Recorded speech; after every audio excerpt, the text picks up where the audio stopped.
أشهد أن محمد رسول الله.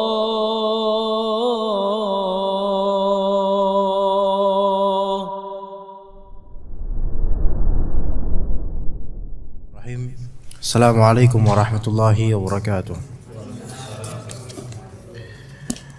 Innal hamdalillah nahmaduhu wa nasta'inuhu wa nastaghfiruh wa na'udzu billahi min shururi anfusina wa min sayyiati a'malina may yahdihillahu fala mudilla lahu wa may yudlil fala hadiya lahu. Asyhadu an la ilaha illallah wahdahu la syarika lahu wa asyhadu anna Muhammadan 'abduhu wa rasuluhu la nabiyya ba'dahu. Qala Allah Ta'ala fi kitabihil karim, ya ayyuhalladzina amanu taqullaha haqqa tuqatih wa la tamutunna illa wa antum muslimun. Ya ayyuhan nasu taqu rabbakumul ladzi khalaqakum min nafsin wahidah wa khalaqa minha zawjaha wa batha minhuma rijalan katsiran wa nisaa'a wattaqullaha alladzi tasaaluna bihi wal arham innallaha kana 'alaikum raqiba. Ya ayyuhalladzina amanu taqullaha wa qulu qawlan sadida yuslih lakum a'malakum wa yaghfir lakum dhunubakum wa man yuti'illaha wa rasulahu faqad faza fawzan 'azima. Fa inna asdaqal hadithi kitabullah wa khairal hadi hadi Muhammadin sallallahu alaihi wasallam wa syarral umuri muhdatsatuha wa kullu muhdatsatin bid'ah wa kullu bid'atin dhalalah wa kullu dhalalatin finnar. Amma ba'd. Ikhwas sekalian dan akhwat, para ummahat, para aba yang dirahmati oleh Allah Azza wa Jalla, kembali kita bertemu di majlis yang semoga Allah Subhanahu wa taala merahmatinya dan menjadikan ini sebagai majlis yang penuh rahmat, berkah, maghfirah serta ilmu yang begitu syarat sehingga kita bisa memanfaatkannya dan menghasilkan al-khasyah, rasa takut kepada Allah Azza wa Jalla, menghasilkan sikap ittiba' kepada Nabi sallallahu alaihi wasallam dan mewariskan amalan yang saleh. Dan sungguh menuntut ilmu dengan beragam metodenya, semua itu adalah bentuk amal atau ibadah yang sangat agung. Selama itu adalah ilmu syar'i, menuntutnya dengan ikhlas dan dengan niatan agar beramal saleh, maka itu semua adalah amal ibadah yang semoga Allah Ta'ala terima di sisinya. Sesi pertama kita akan membahas kitab Al-Adab Al-Mufrad dengan tema kambing atau dengan tema keberkahan pada hewan kambing. Ya. Bahwasanya innal ghanama barakah, kata Imam Al-Bukhari. Sesungguhnya kambing itu hewan yang berkah. Kambing itu hewan yang Allah Ta'ala berkati. Ada keberkahan yang Allah berikan pada kambing. Ya, gimana? Tes? Oke, cocok? Kok kurang ini, kurang besar ya? Kurang gede ya? Atau memang suara saya yang memang agak slow? Ya, karena lumayan ini beranjak menuju 2 jam kajian. Kalau dari awal ngegas nanti serak. Iya. Oke. Ibu-ibu insyaallah kedengaran Bu ya, saya Bu ya. Insyaallah. Babun innal ghanama barakah, kata Imam Bukhari. Bab sesungguhnya hewan kambing itu berkah, yaitu memiliki keberkahan yang Allah berikan. Di sini ada riwayat kisahnya Abu Hurairah radhiyallahu anhu di tanah miliknya. Hadis 572 dari kitab Al-Adab Al-Mufrad yang saya pilih, bab 260. Berkata Imam Al-Bukhari rahimahullah, haddatsana Ismail qala haddatsani Malik an Muhammad bin Amr bin ibni Halhalah an Humaid bin Malik min Khusaim annahu qala. Jadi ada seorang tabi'in namanya Humaid bin Malik bin Khusaim. Kita singkat Humaid saja. Humaid, ya. Ini ceritanya Humaid menceritakan. Taib Humaid bin Malik bin Khuthaim berkata, "Kuntu jalisan ma'a Abi Hurairah bi ardihi bil Aqiq." Saya duduk bersama Abu Hurairah di tanah miliknya di daerah Al-Aqiq. Tanah milik Abu Hurairah. Jadi Abu Hurairah punya tanah. Dan Humaid bin Malik bin Khuthaim itu duduk dekat dengan Abu Hurairah di situ, di daerah namanya Al-Aqiq. Daerah namanya Al-Aqiq. Kemudian beliau bercerita, fa'atahu qaumun min ahli al-Madinati ala dawab fanazalu. Maka ada suatu kaum atau golongan orang, kelompok yang mendatangi Abu Hurairah, dan kelompok atau golongan atau orang-orang tersebut merupakan penduduk Madinah. Mereka datang di atas kendaraan mereka, yaitu unta. Datang, Waalaikumsalam.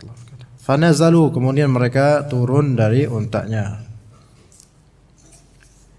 Qala Humaid, maka Humaid bercerita, lanjutkan ceritanya. Faqala Abu Hurairah kemudian berkata kepada Humaid, "Idhhab ila ummi." Wahai Humaid, pergilah ke ibuku. Ya, ini nanti ana akan terjemahkan dulu kisahnya sampai selesai. Nanti kita ambil fawaid dan faedah-faedah dari kisah ini. Idhhab ila ummi, pergilah ke ummiku. Wahai Humaid, kata Abu Hurairah. Wa qul laha, dan katakanlah kepada ibuku, inna ibnaka yuqri'uka salama. Katakan kepada ibuku bahwasanya anakmu, yaitu Abu Hurairah, membacakan untukmu salam, yaitu aku titip salam ke ibuku ya. Coba kamu pergi ke ibu, titip salam dari saya, anakmu. Wa yaqul, dan berkata Abu Hurairah, at'imina syai'a, tolong berikan kepada kami sesuatu, makanan. Kasih kami makan dong, gitu. Ya. Maka kemudian dilanjutkan ceritanya, fawadu'at thalathata aqrasin min sya'ir. Maka kemudian ibunya Abu Hurairah itu menaruh 3 kurs, thalathata aqras, 3 piringan. Ya. Kurs itu piringan. Makanya disk, compact disk yang bulat itu bahasa Arabnya kurs. Ya, tapi ketika itu bukan artinya compact disk, bukan, tapi piring yang bulatan. Berarti sejak zaman Nabi SAW piring itu sudah ada, ya. Tapi bentuk apa? Mungkin enggak sebagus sekarang hiasannya pasti, ya. Min syair, yaitu makanan juwawut atau jemaut atau seperti itu, ya.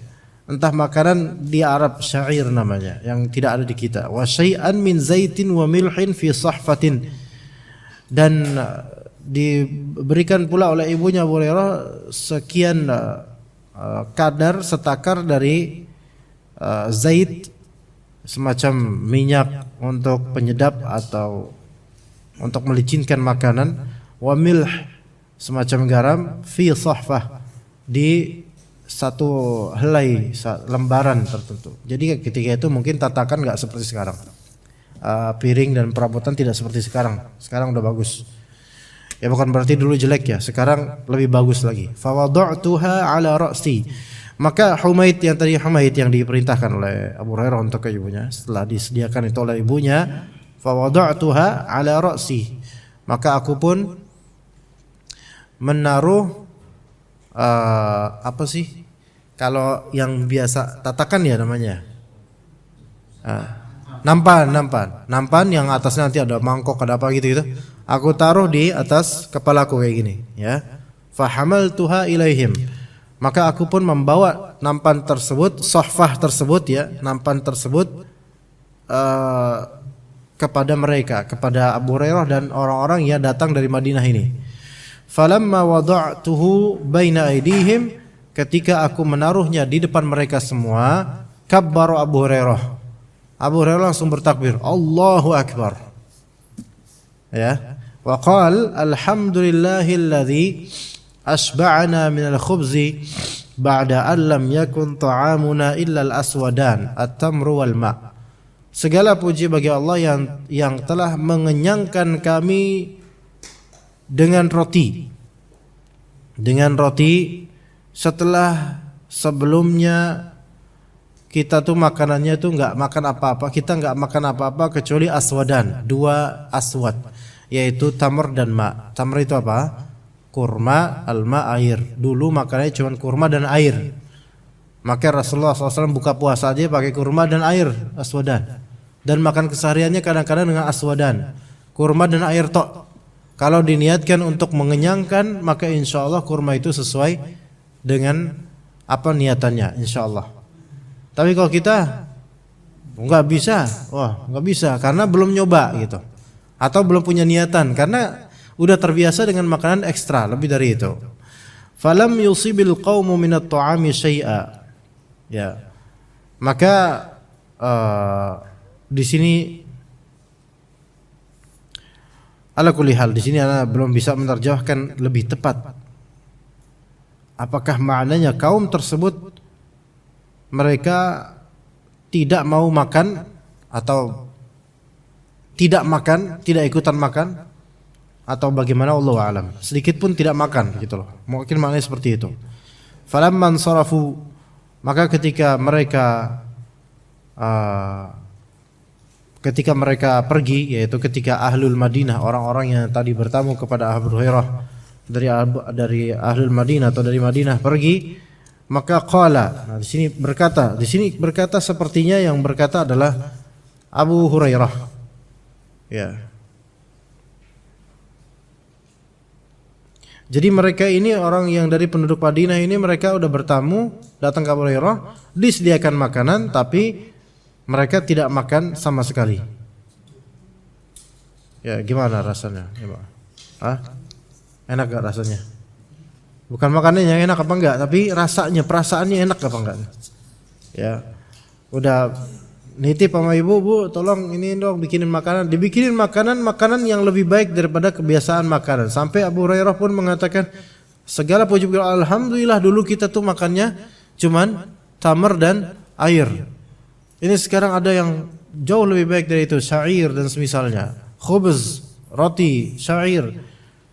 Ajakan untuk apa? Bersyukur gitu loh. Ternyata tidak apa? Tidak dimakan. Ya. Maka setelah tidak makan, falamman sarafu, ketika mereka telah pergi, maka berkata Abu Hurairah kepada siapa tadi? Ayo, ingat gak? Humaid, kepada Humaid. Ya ibn akhi. Ibn akhi ini enggak mesti artinya adalah secara harfiah, tidak mesti. Ya ibn akhi kan kalau secara harfiah artinya apa? Wahai anak saudaraku, berarti wahai ponakanku. Enggak, ya ibn akhi itu seringkali dipakai oleh orang Arab untuk menyeru seseorang yang dianggap dekat dan lebih muda gitu loh. Dekat dan lebih muda. Ya ibn akhi gitu. Iya, begitu. Tidak mesti maknanya betul-betul dia adalah anaknya saudaraku. Enggak mesti. Ya kayak kita kalau misalnya seorang ibu dan putrinya masih kecil, terus ada bapak-bapak dekat dan baik bapak-bapak itu ada om gitu. Om kan dari bahasa Arab. Dari kata am. Am itu paman. Apakah artinya bahwasanya serta-merta dia adalah pamannya? Saudaranya bapaknya atau saudara ibunya? Enggak. Ya, maka enggak mesti ya. Panggilan-panggilan yang soal kekerabatan itu berarti betul kerabatnya. Iya. Baik. Jadi itu kembali ke uruf. Ya ibn akhi ini bisa dimaknai bahwasanya Abu Hurairah menganggap Humaid ini dekat. Kalau memang betul bukan kerabat, berarti menganggap Humaid ini sangat dekat padanya. Ahsin ila ghanamik. Berbuat baiklah engkau wahai Humaid kepada ghanam, yaitu kepada kambingmu. Wamsahir raghama anha, dan bersihkanlah ar-ragham.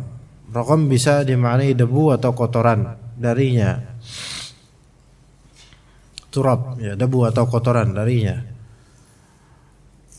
Wa atib murahaha, dan perbaikilah murahnya. Murah itu makan atau ma'wal masyia allati taruhu ilaih. Murah di sini maknanya adalah Kalau kita bahasa kita simpelnya kandang. Tempat berbaliknya binatang-binatang ternak. Kita kan misal ayam, kita punya kandang. Ayam itu kalau udah menjelang maghrib itu akan insyaallah kembali ke kandangnya kan ya? Iya, begitu pula dengan kambing biasanya. Ya, tentu dengan penggiringan dari majikan. Majikan apa? Lebih gembalanya, majikan ya. Ya, gembalanya. Maka itu namanya murah. Ya, murah namanya atau ma'wa. Perbaikilah kandang kambing, wasalli fi nahiyatiha, dan salatlah engkau, silakan salat di area kandang kambing. Fa innaha min dawabil jannah, sesungguhnya kambing itu termasuk binatang surga. Iya. Bukan berarti kalau antum makan kambing langsung masuk surga, bukan. Ya, tetapi wallahu alam bisa aja ada di surga nanti ada kambing. Walladzi nafsi biyadihi, demi zat yang jiwaku di tangannya, la yusiku an ya'tiya 'alan nasi zaman, akan datang nanti pada suatu masa terhadap manusia, akan datang nanti pada suatu masa bagi manusia, takunu thallatu minal ghanami ahabba ila sahibiha min dari Marwan, yang mana as-sallah yaitu sekelompok kambing itu lebih dicintai oleh pemiliknya daripada rumahnya Marwan, yaitu rumah mewah.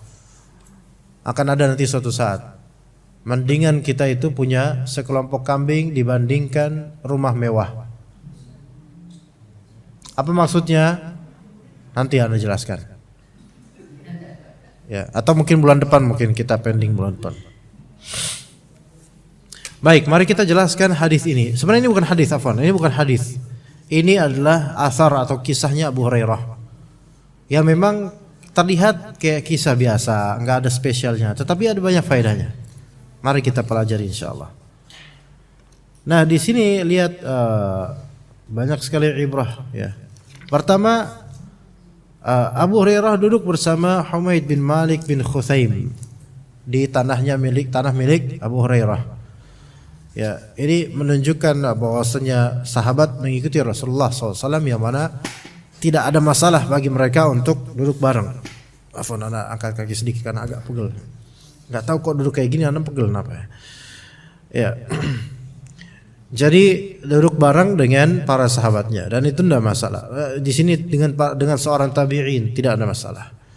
Kemudian ada suatu kaum yang mendatangi Abu Hurairah, yang mana mereka merupakan penduduk Madinah. Mereka di atas kendaraan mereka. Kemudian mereka turun dan mendatangi Abu Hurairah. Baik ini sengaja bertamu atau tidak wallahu alam, tetapi urusan yang tadi kita sebutkan bahwasanya mereka itu sudah disiapin makanan kemudian malah mereka tidak memakannya, sesungguhnya ini merupakan hal yang kurang beradab sebenarnya. Ya, sudah disiapkan makanan enggak dimakan. Ini sebenarnya bukan merupakan adab. Kecuali kalau perutnya udah benar-benar full, kalau ditambah makan muntah-muntah nanti, tapi seperti ini tidak. Karena mereka ini habis dari perjalanan. Maka ketika disiapkan merupakan adab untuk disantap walaupun tidak sampai habis, tetapi yang terpenting adalah menghormati apa yang telah disiapkan, menghormati orang yang telah menyiapkan. Berbeda ya ikhwan.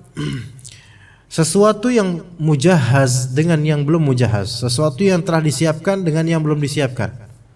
Kalau sudah disiapkan, sudah dipesan, maka enggak boleh nolak.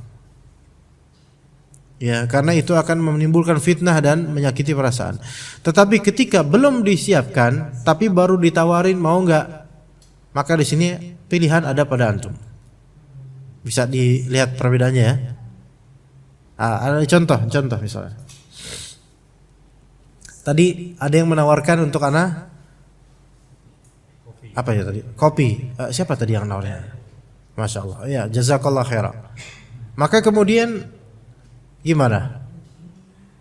Anak bilang syukran. Anak cukup air aja. Ya kan? Maka apakah anak tidak beradab di situ? Ini biasa aja, nggak apa-apa kan? Antum nggak marah kan Pak? Iya. Ya kalau nggak marah bikin aja nggak apa-apa, tapi buat sendiri. Iya. Nah, tetapi ketika sudah disiapkan. Anda kan sebagai tamu di sini. Merupakan adab Anda meminumnya. Kecuali kalau Anda lupa ya. Kalau lupa itu memang manusia lupa kadang-kadang. Maka Anda merupakan adab Anda meminumnya. Dan adab yang lebih baik lagi ada menghabiskannya gitu loh. Ya, kecuali kalau misalnya lupa atau Anda punya alergi terhadap minuman tersebut yang telah disiapkan atau memang Anda tidak bisa meminumnya. Contoh susu putih. Ya. Sebagian dari DKM ada tuh di beberapa tempat pernah tuh. Udah kajian, Anda udah aus dikasih susu putih.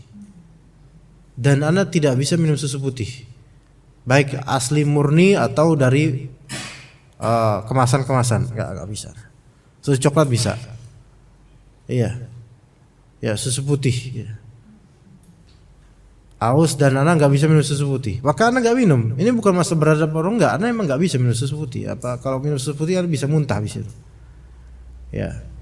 Tapi mungkin ada solusi lain bagi yang mungkin susu putih supaya enggak jadi putih, susu hitam jadinya. Caranya minum sambil merem. Enggak kelihatan susu putih. Tapi rasanya tetap rasa susu putih. Kadang juga ada di beberapa DKM kajian, ketika kita kajian, anak itu udah haus luar biasa. Anak menunggu ada yang menyuguhkan air aqua dan semisalnya, air putih lah gitu loh. Kalau enggak air putih mungkin sirup atau apa pokoknya yang membuat anak tuh minum gitu loh, segar gitu loh. Qadarullah dikasih gelas gede isinya air jahe. Ya ini dia ini. Anak enggak minum. Karena gimana? Antum lagi haus dikasih air jahe. Masya Allah, kenapa enggak air laut sekalian gitu kan? Ya, tapi memang beliau kan enggak ngerti gitu. Maka anak enggak ngomong apa-apa. Anak enggak katakan, "Kenapa jahe? Kenapa gini?" Anak enggak mau lagi kajian sini. Anak enggak ngomong kayak gitu. Tapi anak diamkan. Secara utuh anak diamkan. Tidak anak protes. Ya, tidak ada bicarakan. Jadi kalau misalnya memang sudah di tajhiz, sudah dipersiapkan, maka lah, ayo makan. Di beberapa kajian pun begitu, ikhwan. Misalnya di kajian tematik tertentu tabligh akbar di beberapa tempat, ada kadang panitia itu menyediakan makanan, atau salah satu rumah panitia, "Ayo Ustaz ke rumah dulu Ustaz, udah disiapin." Maka ini nggak boleh ditolak. Menolak maka ini mengecewakan orang tersebut atau membuat fitnah, ya. Maka begitu kalau sudah disiapkan. Hatta sebelumnya udah makan, usahakan tetap ikutin selama tidak ada uzur yang syar'i. Uzur syar'i mungkin misalnya, "Waduh Pak, waktunya nih Pak mepet Pak. Ini abis ini ada kajian langsung nih mepet sekali Pak." Mungkin ini uzur syar'i. Ya. Atau mungkin, "Afwan Pak, Anda harus ke bandara segera, takutnya terlambat." Ini mungkin uzur syar'i. Tapi kalau misalnya, "Sebentar Pak, yang udah disiapin makanannya apa Pak?" "Ada Pak Ustaz, semur jengkol." "Aduh afwan Pak." Nggak usah ditanya, nggak usah nanya dulu, langsung aja jalan. Ya begitu ya ikhwan. Terlepas dari apa yang dilakukan oleh kaum tersebut. Tapi ketika Ahlul Madinah itu datang kepada Abu Hurairah, di sini lihat bagaimana adabnya Abu Hurairah radhiyallahu anhu. Dan ini juga adab para nabi ketika orang-orang bertamu di rumah mereka.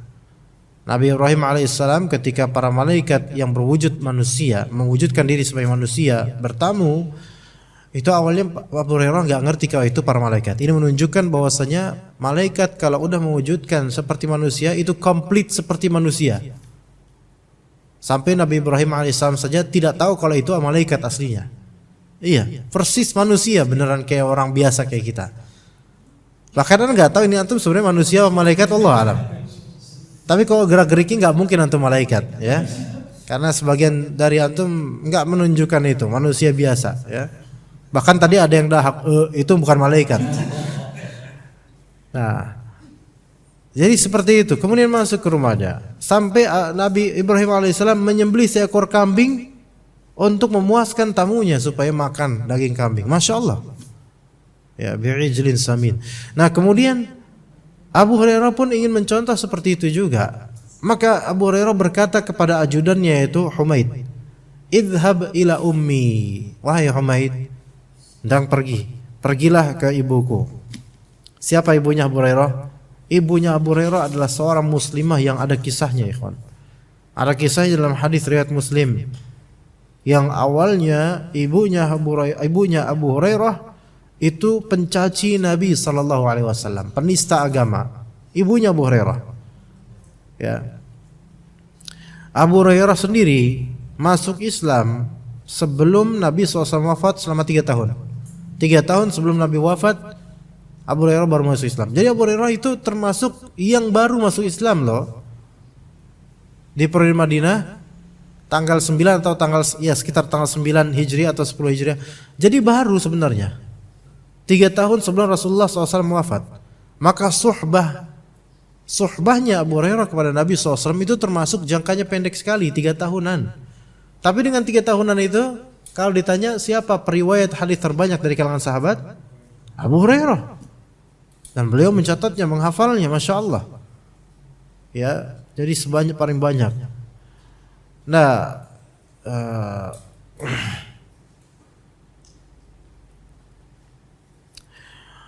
dan ini bisa dikatakan maksudnya periwayatan hadis yang terbanyak, ya. Periwayatan hadis yang terbanyak yang ditulis gitu kan, Abu Hurairah. Tetapi yang paling banyak mendengar Rasulullah SAW siapa? Abu Bakar radhiyallahu anhu. Iya, karena Abu Bakar dengan Rasulullah itu sahabatan sejak awal. Adapun Aisyah kan menikah, tapi kan menikah di usia 6 tahun dan baru bercampur dengan Rasulullah di usia 9 tahun, ya Pak. Ya, artinya dibandingkan dengan Abu Bakar jauh lebih lama Abu Bakar radhiyallahu anhu. Kedekatan Rasulullah SAW. Aisyah radhiyallahu anha tidak mengetahui bagaimana proses turunnya wahyu kecuali dihikayatkan, dan memang ada hikayatnya. Aisyah radhiyallahu anha menceritakan bagaimana awal mula turun wahyu kepada Rasulullah SAW, tapi dapat cerita dari mungkin sahabat lain, mungkin dari Abu Bakar atau lainnya. Jadi Aisyah mengerti tentang Rasulullah, tapi mengertinya di dalam rumah, gitu kan? Tentang masalah rumah tangga dan hal-hal yang di dalam rumah Rasulullah, Aisyah paling tahu di antara seluruh istri Nabi SAW, karena Aisyah ini memiliki malam yang lebih banyak dibandingkan istri-istri Nabi lainnya. Oke, jadi lebih tahu tentang Rasulullah SAW di dalam rumah. Tapi urusan di luar rumah dan urusan sejarahnya Nabi dan bagaimana kehidupan Nabi sebelum Mama Aisyah, tentu Abu Bakar lebih tahu, karena itu sahabat yang paling dekat. Betul nggak? Iya, betul nggak apa nggak jemaah? Betul lah, masa nanya apa yang nggak betul, ya. Nah, ibunya Abu Hurairah itu dulu penista agama, mencaci Rasulullah Sallallahu Alaihi Wasallam, menghina betul-betul. Dan suatu ketika Rasulullah Sallallahu Alaihi Wasallam dihina oleh, jadi ketika mengetahui anaknya masuk Islam, ibunya nggak terima. Ya, sampai menghina, mencaci maki Islam dan Rasulullah SAW. Suatu cacian di suatu hari membuat Abu Hurairah menangis, dan kemudian menangis dan berlarilah Abu Hurairah ke Rasulullah SAW. Dan Abu Hurairah bilang, ya Rasulullah, ud'u umma Abi Hurairah. Ya Rasulullah, doakan ibunya Abu Hurairah agar masuk Islam. Itu kata Abu Hurairah kepada Rasulullah SAW. Maka kemudian Rasulullah SAW mendoakan, Allahumma hdi umma Abi Hurairah. Ya Allah, berilah hidayah kepada ibunya Abu Hurairah. Maka Abu Hurairah agak tenangan karena ibunya didoakan oleh Nabi SAW. Maka pulanglah Abu Hurairah ke rumahnya, dan didapatkan kemudian ibunya itu lagi di dalam kamar mandi, terdengar suara beriak air gitu loh. Suara beriak air tanda orang sedang mandi. Ya, mengetahui anaknya atau mengetahui putranya datang, ibunya tersebut kemudian bilang, sebentar anakku, sebentar, aku keluar setelah ini. Maka setelah keluar, ibunya tersebut memberitakan bahwasanya aku bersaksi bahwasanya la ilaha illallah Muhammad Rasulullah. Sesingkat itu jemaah. Sesingkat itu hidayah itu. Lihat bagaimana doa Rasulullah SAW dijawab oleh Allah Azza wa Jalla langsung, ya. Maka kali ini Abu Hurairah pun menangis, menangis lagi dan balik ke Rasulullah SAW. Rasulullah bertanya, apa lagi wahai Abu Hurairah? Ya Rasulullah, diceritakan ibuku telah masuk Islam ya Rasulullah. Abu Hurairah minta lagi sama Rasulullah, ya Rasulullah doakan, mintakan kepada Allah agar ya Allah jadikan kaum muslimin mencintai Abu Hurairah dan ibunya. Maka Rasulullah SAW juga mendoakan, Allahumma habib Abu Hurairah wa ummahu, Allahumma habib al-muslimina Abu Hurairah wa ummahu fi qulubihim, atau kama qala Nabi SAW.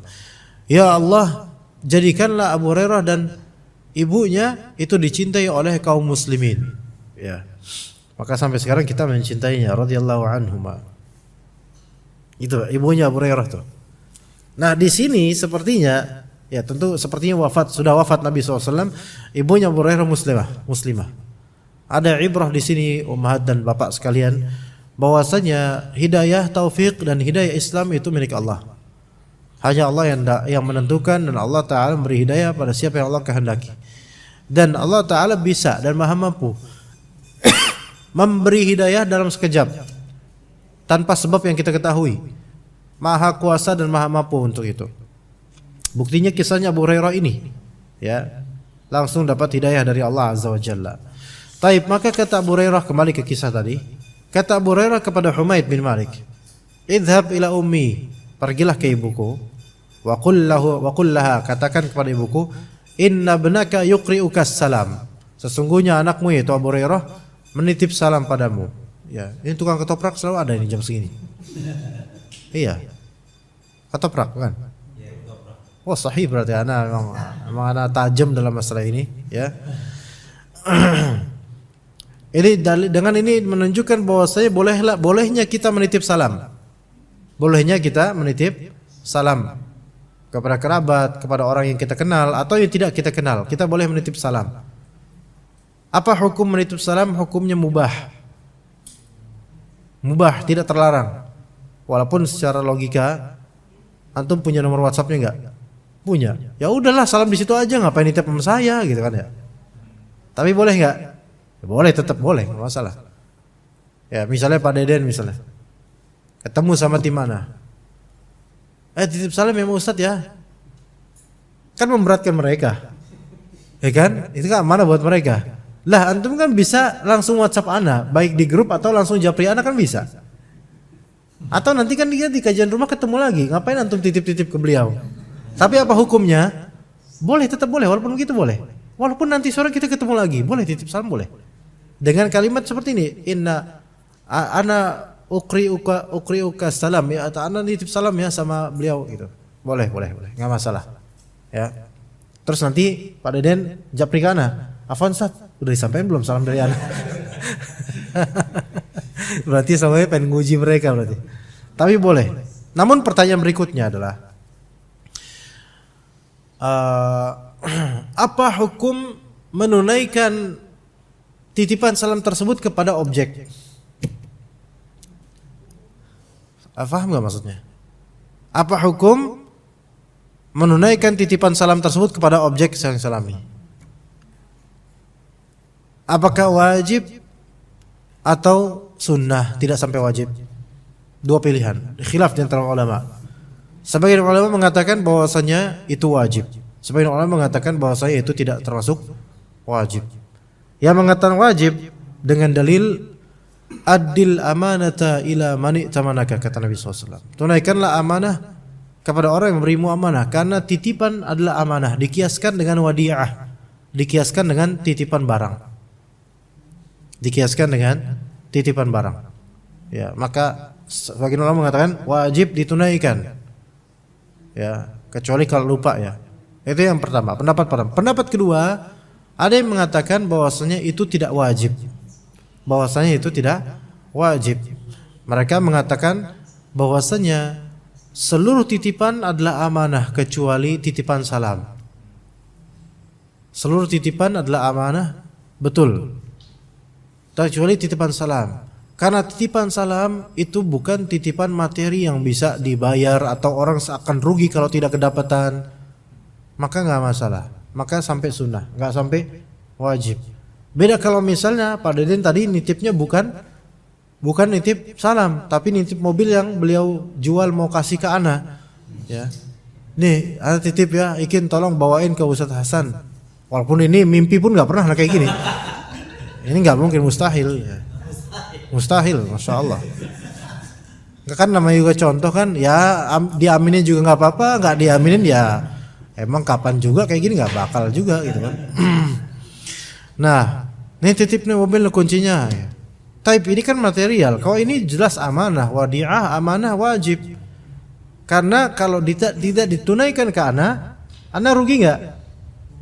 Jelas rugi karena ana seharusnya mendapatkan keuntungan ini gitu loh, dikasih mobil sama Pak Deden gitu loh.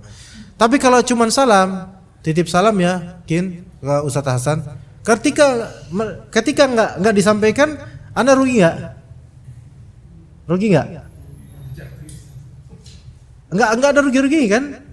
Enggak rugi. Iya. Hal-hal yang titipan-titipan yang kalau bukan material dan itu tidak merugikan objek, maka tidak sampai kepada wajib, tapi dianjurkan untuk disampaikan, apalagi itu salam. Nah, kecuali kalau misalnya titipan salam atau titipan kalimat ya yang ini bermaslahat besar buat objek atau membuatnya rugi kalau tidak dikasih titipan tersebut. Ya, contohnya Pak Deden berseteru sama putra misalnya. Putra ini salah satu kameramen ana. Berseteru ya. Marah-marahan misalnya. Karena ketika pas kajian di rumah sana putra nyenggol Pak Deden sampai Pak Deden jatuh. Ya.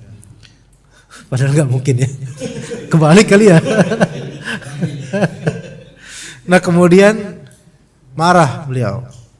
Mereka berdua saling marah-marahan, akhirnya saling blokir. Kalau misalnya di kajian rumah, kalau ada putra Pak Deden nggak jadi ikut. Dan sebaliknya kalau ada Pak Deden, putra nggak mau jadi kameramen. Akhirnya nggak berseteru ya. Tapi kemudian dengan hati yang mulia Pak Deden bilang, Ustadz tolong dong anak pengen islah. Masya Allah, pengen islah, mau ngomong langsung ke putra nggak enak gitu loh. Ya, tolong dong sampein ke putra salam dari ana. Oke? Nah, yang ini hukumnya apa? Wajib apa nggak anda sampaikan yang ini? Wajib kalau ini. Kenapa? Karena untuk maslahat yang besar. Ya, gitu. Bisa dibedakan kan? Tapi kalau cuma salam ya basa-basi doang, ini nggak wajib. Ini yang lebih tepat insya Allah. Ini yang lebih tepat. Ya, ini yang lebih tepat. Tidak sampai kepada kewajiban. Emang amanah, tetapi bukan amanah yang material yang wajib untuk ditunaikan. Tapi kalau amanah tersebut mengandung maslahat walaupun ma'nawi, maka tetap wajib ditunaikan. Seperti yang tadi dicontohkan. Oke, begitu. Idhab ila ummi wa qul laha inna banaki yuqri'ukas salam. Yuqri'ukis salam. Sesungguhnya anakmu nitip padamu salam. Maka ini kembali ke hukum yang tadi, ya. Dan berkata, yaitu Abu Hurairah bilang, "At'imina syai'a, wahai ibu, tolong beri kami makanan dong, ada tamu," gitu. Beri kami makanan, ada tamu. Ya. Ini dengan ini diperbolehkan minta dimasakin sama emak kandung atau emak ibu, ya boleh. Boleh minta diservis oleh orang tua, boleh. Ya, dengan syarat yang pertama itu tidak memberatkan orang tua. Itu pertama. Ya. Dan syarat yang kedua tentu zat khidmahnya, servisnya bukan hal yang haram. Atau yang kedua itu dikembalikan yang pertama ya. Tapi yang pertama tadi apa? Yang pertama tadi apa? Tidak memberatkan orang tua gitu loh. Boleh minta diservis oleh orang tua dengan syarat satu, tidak membebani orang tua gitu. Tidak berupa beban yang menyulitkan ya. Itu yang pertama. Yang kedua, servis tersebut bukan hal yang haram. Servis tersebut bukan hal yang haram. Ya. Bu, tolong dong, Bu. itu baju yang lagi dijemur di tangga tuh bagus tuh, ambilin dong. Nah ini jelas nggak boleh, ya haram. Ya.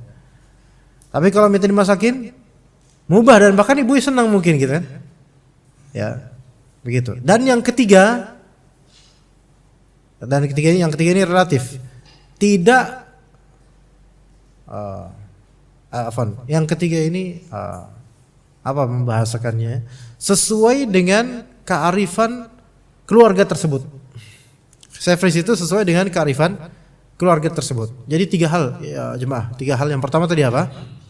Tidak memberatkan kedua orang tua kita memberatkan orang tua. Yang kedua, zat servis itu bukan sesuatu yang haram seperti mencuri, diminta dicurikan ya. Ya. Dan yang ketiga, sesuai dengan urf, baik urf lokal maupun urf kekeluargaan. Contoh saya kasih contoh diri saya sendiri. Ya. Saya tuh kalau ke rumah ibu saya itu biasa langsung duduk baik di paha ibu saya atau di dekat kaki ibu saya untuk digarukin kepalanya. Kemudian saya minta dipijitin kakinya, punggungnya. Waduh, udah diservis ya. Taib ini membebani ibu saya enggak, malah senang ibu saya. Biasanya kalau ibu saya sakit, saya datang, saya yang dipijitin, sembuh ibu saya. Iya, biasanya gitu. Iya, emang gitu beneran. Iya. Kalau nggak percaya tanya aja. Iya. Iya. Kemudian yang kedua, perbuatan servis tersebut tidak haram karena cuma mijitin dan garukin pijitin kayak gitu dong. Yang ketiga, sesuai dengan kearifan keluarga tersebut, nggak ada yang mengingkarinya dari semua keluarga, semua baginya biasa. Iya. Bahkan di keluarga besar kadang-kadang walaupun mungkin Anda ceramah sana sini, tapi di keluarga ya Anda udah tiduran di paha ibu Anda kemudian dipijitin palanya biasa aja. Mempertontonkan kepada keluarga besar bahwasanya saya ini anak ibu biasa gitu, bukan siapa-siapa gitu. Maka ini nggak masalah. Ya, tapi kalau misalnya di keluarga ada pengingkaran yang besar terhadap servis itu, maka sebaiknya jangan di depan mereka. Ya begitu, wallahu a'lam. Ya, jadi boleh kita meminta atau menyuruh orang tua dengan syarat-syarat yang tadi ya. Kemudian maka diberilah ada 3 piringan dari syair. Sepertinya ini 1 piring buat Abu Hurairah, mungkin 1 piring buat Humaid dan 1 piring buat orang yang dari Madinah itu. Ya, bisa saja 1 orang atau 2 orang, berapa orang nggak tahu. Wa syai'an min zaitin wa minhin fi sahfah. Dan juga ada semacam minyak zait dan juga garam. Maka ditaruh, kemudian ketika ditaruh di depan mereka semua, Abu Hurairah bertakbir, Allahu Akbar. Ini menunjukkan sebagian sahabat bertakbir untuk sesuatu yang dianggapnya agung dan menakjubkan, sesuatu yang menyenangkan, sesuatu syukuran. Allahu Akbar. Iya begitu. Misalnya tiba-tiba datang ya, masuk, lah pas banget ada ibu-ibu masuk, bukan ibu. Tiba-tiba masuk, iya pas banget pas masuk, buka kan, saya bingung jadinya. Kok saya kayak pesulap ya? Tiba-tiba masuk seseorang ngebawa piring-piring isinya ketoprak semua. Allahu Akbar gitu loh. Iya, tukang ketopraknya mewakafkan, mensedekahkan toprak untuk seluruh peserta kajian. Nabi bilang, Allahu Akbar. Bingung peserta ketopraknya. Takbiran Pak, gitu kan. Bukan, Abu Hurairah pun ketika dihidangkan makanan yang dia suka, yang ini lebih baik dari sebelumnya dan menyenangkan, menakjubkan, Allahu Akbar. Gitu, takjub, maka boleh. Ya, enggak masalah sebenarnya kalau kita takjub, kita bilang Masya Allah, tafadhal, bilang Subhanallah, tafadhal. Iya, itu lebih baik. Ya, kadang-kadang kita dapatkan artikel yang menyalahkan kalau misalnya apa ya? Kalau misalnya takjub jangan bilang Masya Allah, jangan bilang ini ya. Fadhal bilang apa? Allahu Akbar, fadhal. Subhanallah bilang fadhal. Sesuatu yang kau sukai kemudian Subhanallah. Tapi memang bagusnya memang untuk sesuatu yang diingkari Subhanallah. Iya, sesuatu yang diingkari Subhanallah. Untuk tukang sate itu. Tukang apa? Kok banyak tukang di sini? Hah? kue. Ya, Masya Allah. Masya Allah. Iya, luar biasa. Sampai mana tadi kita ngomong? Enggak, bukan. Subhanallah. Apa ya tadi ya? Al-muhim seperti itulah ya, pokoknya seperti itu ya. Abu Hurairah bilang, alhamdulillah, segala puji bagi Allah yang telah mengenyangkan kami dengan roti dan semisalnya. Setelah dulu kami itu tidaklah makan kecuali makan dua hal doang, yaitu apa?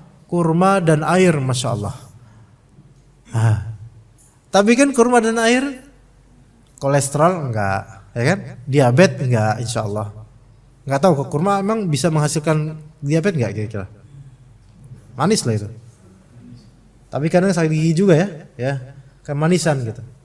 Nah, tapi tetap mereka, beliau-beliau Masya Allah, para sahabat dan Rasulullah SAW, mereka lebih kuat fisiknya daripada kita, jauh banget jemaah, jauh banget lebih kuat dari fisiknya dari kita. Ya kendaraannya aja onta, kuda, keledai. Lah kita kan kendaraannya enak, Innova dan merek seterusnya bisa ditanyakan ke Pak Deden ya. Iya. Ada motor, gampang. Dulu jalan kaki.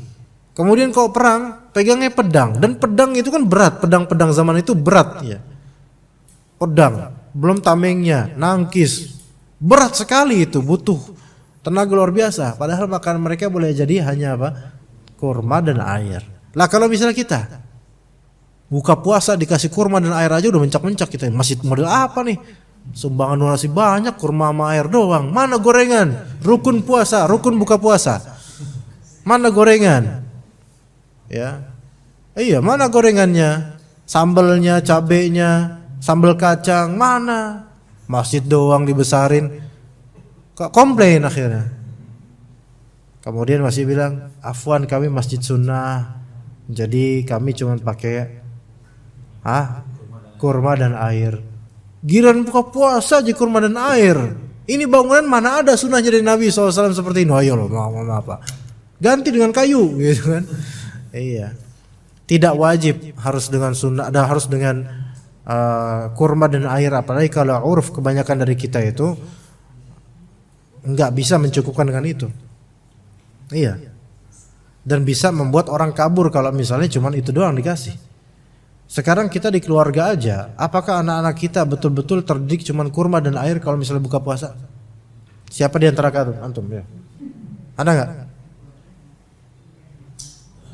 Enggak ada. Didiklah anak buka puasa dengan kurma dan air. Nih, sesuai sunnah nak, biar kamu muttabi' salafi ya. Lah bapak sama ibu ya gorengan ya. Karena kami udah terlanjur, misalnya gitu. Ya nggak bisa kan? Nggak bisa. Jadi alhamdulillah untuk buka puasa tidak dibatasi oleh Islam ya. Falam yusib al-qaumu minat tu'ami syai'a. Enggak dimakan sama sekali. Maka ini bukan termasuk adab yang baik kecuali kalau ada uzur. Ya, kalau ada uzur.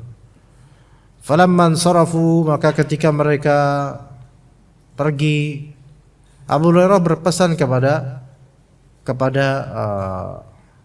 Humaid. Ya ibna akhi, wahai ibna akhi, wahai nak gitu ya. Ahsin ila ghanamik, berbuat baiklah kepada kambingmu. Gini jemaah, kadang gini, kita tuh kalau habis disakitin orang, kadang-kadang kita tuh pengen memberikan wasiat pada orang yang dekat sama kita loh, kadang-kadang gitu. Paham nggak maksudnya? Gini nih, kalau bapak di kerja habis disakitin sama bos, ya, sampai rumah tuh hati tuh lembut banget. Memang begini dunia ya sayang ya. Kita itu nggak boleh ini. Ada tuh rasa setelah disakiti orang, tapi kita tuh nggak bisa marah sama orang itu gitu loh. Akhirnya kita memberi nasihat pada orang yang terdekat pada kita. Ya kita nggak boleh bersikap seperti itu, gini, seperti itu. Sepertinya jangan-jangan Abu Hurairah seperti itu juga ketika itu rasanya. Berbuat baiklah kamu sama kambingmu. Mungkin kalau orang-orang non Muslim bilang, ini Islam kok gini banget berbuat baik sama kambing. Berbuat baik saya sama orang fakir kayak gitu. Inilah ya, enggak bukan. Ini maksudnya berbuat, kita tuh Islam. Kata Nabi SAW, innallaha katabal ihsana fi kulli syai', ala kulli syai'. Sesungguhnya Allah Ta'ala mewajibkan berbuat baik kepada segala sesuatu. Iya, sampai ketika kita membunuh menyembelih, wa idza dzabhtum fa ahsinu dzibha. Dalam menyembelih aja ada berbuat baik dalam menyembelih loh. Itu dalam Islam. Yang tidak ada di agama lain sepertinya. Wamsah ar-ragham anha, dan buanglah debu-debu darinya, dari kambing-kambingmu. Jadi ini juga ada anjuran dari Abu Hurairah. Kambing itu dirawat. Ya, dibersihkan, kulitnya juga dibersihkan. Iya. Debu-debunya dibersihkan dari kulitnya. Wa atib murahaha, dan perbaikilah perbaikilah kandangnya. Kandang kambing diperbaiki. Wa shalli fi nahiyatiha, dan silahkan, ini shalli di sini di pembolehan, bukan anjuran tapi pembolehan. Silahkan sholat di pojok atau bagian salah satu sisi kandang kambing. Apa hukum sholat di kandang kambing? Ayo sob. Sah atau tidak sholatnya? Sah. Sah atau tidak? Atau katakan boleh atau tidak gitu aja. Boleh? Boleh. Oke, sholat sunnah, sholat wajib di masjid. Antum punya kandang kambing, lagi senggang, sholat Tapi bukan berarti antum mengkhususkan kalau antum mau sholat di kandang kambing. Enggak gitu, bukan itu maksudnya. Melainkan boleh atau tidak sholat di kandang kambing gitu aja. Boleh? Boleh, sah sholatnya. Boleh atau tidak sholat di kandang unta? Tidak boleh. Oke? Beda. Boleh atau tidak sholat di kandang ayam yang besar? Bukan di kandang ayam yang kecil, yang ayam kecil-kecil itu Pak. Yang di kandang ayam besar. Bukan ayam yang besar, kandangnya gede. Dikelilingin ayam dan tai kotok, ya. Boleh nggak? Iya benar, bau urusan bau iya. Iya. Pakai masker, ya. Gimana? Boleh tidak? Boleh Pak, boleh. Boleh. Mau darurat mau enggak, boleh apa enggak gitu loh maksudnya. Misalnya enggak darurat, pengen aja gitu loh. Kandang ayam sholat di situ sholat dia. Boleh enggak? Enggak apa boleh? Wah. Ini kalau berselisih terus, saya pulang nih. Boleh atau enggak, Pak? Boleh. Baik, sekarang kalau misalnya sejadah, di bawah sejadah tersebut ada tai kotok beberapa ceprotan gitu. Disejadahin, sholat di atasnya dengan aroma yang la haula wala quwwata illa billah. Apakah sah sholatnya atau tidak? Pendapat yang benar adalah sah sholatnya. Pembolehan sholat di kandang kambing dan kandang ayam dan semisalnya itu menunjukkan bahwasanya tinjaknya binatang yang bisa dimakan dagingnya itu tidak najis. Lah terus gimana dengan daging onta? Dengan onta, kandang onta, tempat pemberian onta? Itu karena ada larangan langsung dari Rasulullah SAW, jangan sholat di kandang atau marobit atau tempat pemberhentian ibil, onta. Karena dikatakan Rasulullah, fa innaha minasyaitan. Karena onta itu dari syaitan, artinya ada karakter setannya onta itu kalau dekat sama orang sholat. Di antaranya adalah kalau orang lagi sholat di dekat onta atau tempat pemberhentian onta, maka bisa jadi onta itu akan menendangnya, gitu loh. Dan kena tendangan onta itu enaknya masya Allah. Iya Pak, beda itu tendangannya dengan tendangan lain itu. Antum tahu Subatsa Pak, sekali nendang robek gawangnya. Ini onta lebih lagi Pak, bisa bolong itu dada orang itu. Kekuatannya luar biasa karena memang medannya keras dia, jadi bahaya itu kalau kena tendangannya. Ya, kena tendangan onta dan jerapah. Nah itu mantap itu ya. Nah kemudian wasalli fi nahiyatiha fa innaha min dawabil jannah, sesungguhnya kambing termasuk binatang-binatang surgawi. Entah maknanya mungkin ada juga di surga binatang kambing, dan memang juga dalam hadis Nabi SAW disebutkan seperti semisal itu. Ya, kata Nabi SAW, kalau untuk jannah Anda tidak tahu dari hadisnya, tetapi memang ini menunjukkan bahwasanya dawabil jannah bisa menunjukkan bahwasanya dia itu berkah. Kambing itu binatang yang berkah. Makanya kata Imam Bukhari, innal ghanama barakah. Kambing itu berkah. Juga kata Nabi SAW dalam hadis riwayat Imam Ahmad yang sahih, ittakhidul ghanam fa inna fiha barakah. Peliharalah oleh kalian kambing. Sesungguhnya pada kambing itu terdapat keberkahan. Ini menunjukkan Allah alam bahwasanya memelihara kambing termasuk sunnah. Iya. Karena Nabi bilang ittakhidul ghanam. Ya. Begitu. Tapi kalau melihara ayam enggak. Ya. Memelihara cempe, apa cempe itu? Anak kambing. Kalau anak sapi apa? Pedet. Ya. Memelihara cempe apa? Masuk sini karena masuk kambing juga kan ya. Kalau sapi enggak masuk sini karena kata Nabi ittakhidhu al-ghanam. Al-ghanam kambing dengan segala jenisnya, domba termasuk. Tapi domba lebih afdal. Ya. Baik. Karena dalam kambing itu ada keberkahan. Iya. Makanya Anda suka makan kambing, Pak. Karena berkahnya banyak itu. Enak. Lebih enak. Anda paling suka itu dari daging sapi, kambing sama ayam, kambing Anda paling suka. Adapun kata mereka kolesterolnya tinggi, kemudian enak, itu kan tergantung masaknya. Bukan tergantung karena kambingnya, tergantung masaknya. Godoknya kurang mungkin. Iya. Betul nggak ibu-ibu lebih tahu tuh? Iya, bukan karena kambingnya memang berbahaya, enggak.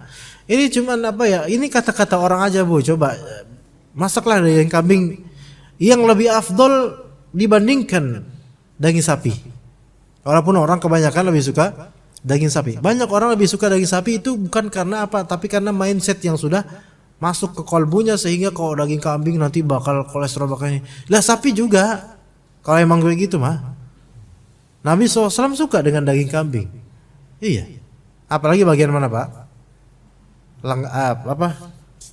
Paha depan kanan. Kayak begitu ya. Lah kalau orang Indonesia sukanya bagian mana? Bagian mana? Ayo. Bagian mana? Yang sering hilang, torpedonya bisa sering hilang kan? Iya. Kita tuh kalau korban itu nyayat sendiri kambing, yang paling harus sering dijaga apa? Torpedonya, karena hilangnya cepat itu. Anak korbannya. Iya. Orang anak naruh deket tanah, hilang dia. Entah diambil atau dia jalan ke tempat lain, nggak tahu. Masya Allah, orang kita lebih suka itu. Coba kalau misalnya mereka lihat hadis Nabi SAW, lebih suka yang bagian mana gitu loh. Ya. Nah, jadi di sini ada keutamaan juga masalah kambing. Ya. Walladzi nafsi biyadihi, demi zat yang jiwaku di tangannya, la yushiku an ya'tiya 'alan nasi zamanun takunu thallatu minal ghanami ahabba ila sahibiha min dari Marwan. Nanti akan ada zaman di mana kambing-kambing gembalaan itu lebih dicintai oleh pemiliknya dibandingkan rumah mewah. Apa maksudnya? Dalam hadis riwayat Bukhari disebutkan bahwasanya akan ada zaman. Ya, akan ada zamannya nanti. Yang mana seseorang tuh lebih afdol baginya pergi ke puncak gunung atau ke tempat yang sepi dengan membawa gembalaan kambingnya, menghindari fitnah. Di riwayat Bukhari, menghindari fitnah yang terjadi di masyarakat. Maka rumahnya yang mewah itu dia tinggalkan demi menyelamatkan agama yang ada di kalbunya. Sampai dia bawa kambing-kambingnya untuk bekal makan. Itu maknanya. Itu maknanya sini. Ya. Ada orang yang demi menghindari fitnah, dia lebih memilih apa? Dia lebih memilih menghindari kekayaannya, walau udah tinggalkan kaya. Lihat Suhaib bin Sinan Ar-Rumi. meninggalkan kekayaan di Mekah, bahkan menyerahkan itu kunci-kunci, udah ambil aja sana silakan ke orang-orang kafir. Demi apa? Menjaga agamanya. Iya. Lah kok ini menjaga agamanya tapi tetap bawa kambing? Karena di kambing itu ada keberkahan, ya maka dibawa. Rumah belum tentu ada keberkahan. Rumah juga nggak bisa dibawa, udah kambing aja dibawa. Iya. Sekarang antum ketika hidup Pak di padang pasir sendirian, ya, atau di hutan, ada kambing. Kira-kira gimana? Ada nggak modal buat makan? Ada, tapi ya sulit, nggak ada kulkas, nanti dagingnya busuk duluan gitu kan ya. Tapi seenggaknya ini bisa ternak gitu loh. Ada kambing-kambing gitu kan. Dipotong, sembelih, masak semampunya.